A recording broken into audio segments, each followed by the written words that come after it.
Hey guys, I'm Dan, as you know. I'm going to be going over the refrigeration cycle that we'll be doing next week, some of us. And since we've all been through thermo and have done this ad nauseum, I'll try to keep it from being too boring. So just as a quick background, people have been trying to get cold from places for a long time. It wasn't until about the 1700s that we figured out cold wasn't even a thing.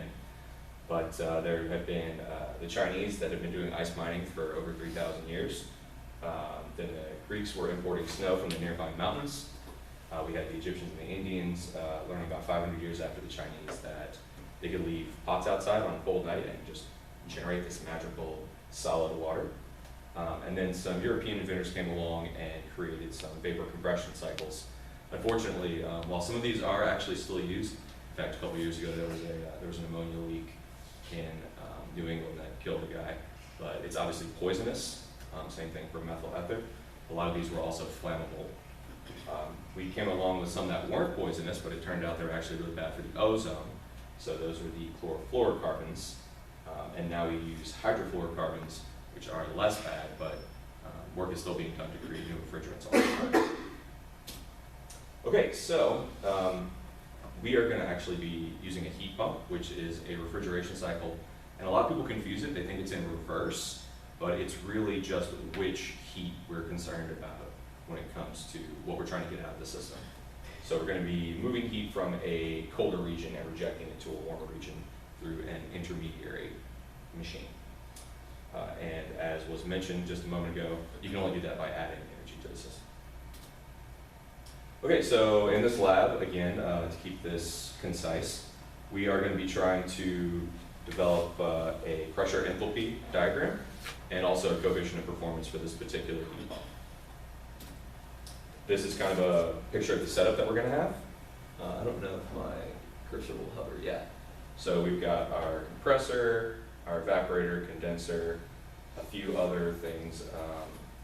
For example, this accumulator is also a dryer from my understanding, which helps to remove water that may have seeped into the system.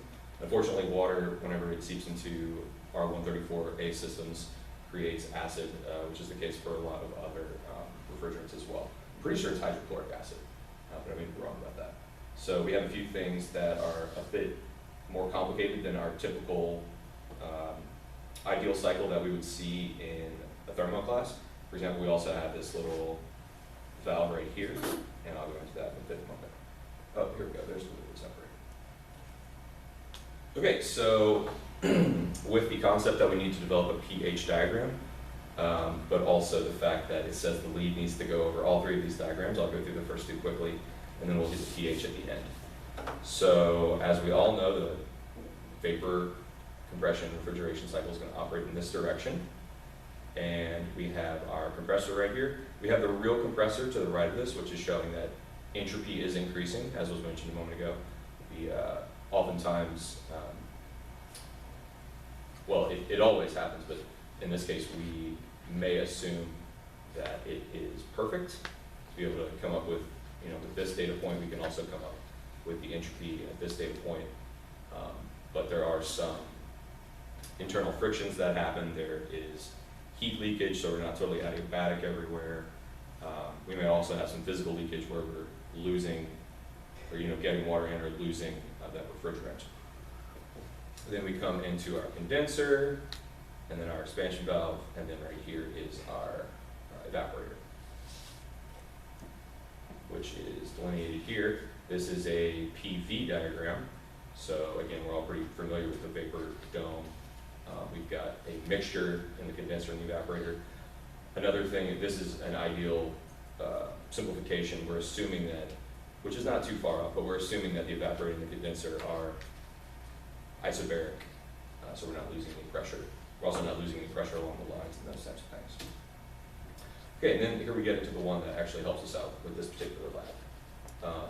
Again, we can see that the enthalpy in reality is different than the ideal. We're probably going to be leaving this dome a little bit outside, so we have a bit of superheat going on there. Likewise, subcooling can possibly happen in the condenser. So we're going to do our best to limit that with that valve, which I'll come to in just a second. So this is just an example of the same exact machine being used as a heat pump or a refrigerator. It just depends on what we're interested in. So the COP of a refrigerator is pretty easy to figure out because we can just say, how much heat are we removing from an area and how much work are we putting into that compressor? The case for a heat pump that's on top, it's still the work that we're putting in on the bottom, but it's the heat going into the area, or in this case, the water that we're going to be using. And through some thermodynamic identities, we can boil that down to the temperatures. And so we can see that, as was also mentioned, we can't ever have 100% efficiency. It's going to be limited by the temperature differences that we have. I guess if we ever went to infinite temperature and absolute zero, we could have 100%, but that's impossible.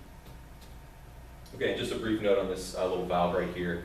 This is a safety component to prevent any liquid from going into the compressor. So, to make sure you guys are paying attention, this little bulb right here, this typically is actually much longer, and the bulb would be located far away at the exit of the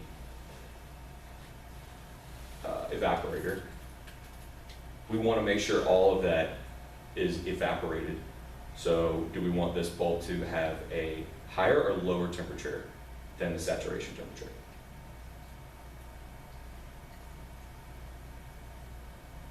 Keeping in mind that this valve is closing the entrance to that evaporator. We would want to make sure that all of that refrigerant is evaporated. So if it is ever not evaporated, this bulb is going to sense that lower temperature and close itself to where it's not allowing any more refrigerant through so that it can still boil off. And that's how that would work. Okay, so what are we actually going to be doing? For the COP, we're going to be measuring the water temperature in and the water temperature out. So what are we actually doing and how can we measure it? We're obviously atmospheric pressure, so we're not changing the pressure, and it's a liquid, so it's not compressible. Then we're going to be measuring the flow rate of the water at the time. So this gives us not just the temperature, but the quantity of water that we have chilled. Keeping in mind that water has a particular amount of energy that's required to raise its temperature, called its specific heat. That will give us our heat that we're aiming for, that we're trying to get out of the system, and then we're going to divide that by the electrical power, which is given directly for the compressor. So not very complicated. Okay, the other thing we're going to have to do is to create a pH diagram. We're going to be having a few probes that measure or gauges in this case, the temperature and the pressure at the exit of all four of those main components, with the exception of the expansion valve. We don't measure the pressure there. Expansion valves are considered isenthalpic, so they don't do any pressure volume work. So as long as we have the value for our condenser right here, then we can just draw a line straight down and figure out where that needs to be. Okay, we're also going to be doing this for two different flow rates and using the R134A charts that would be in the back of the thermo book to create that pH chart. That's pretty much it.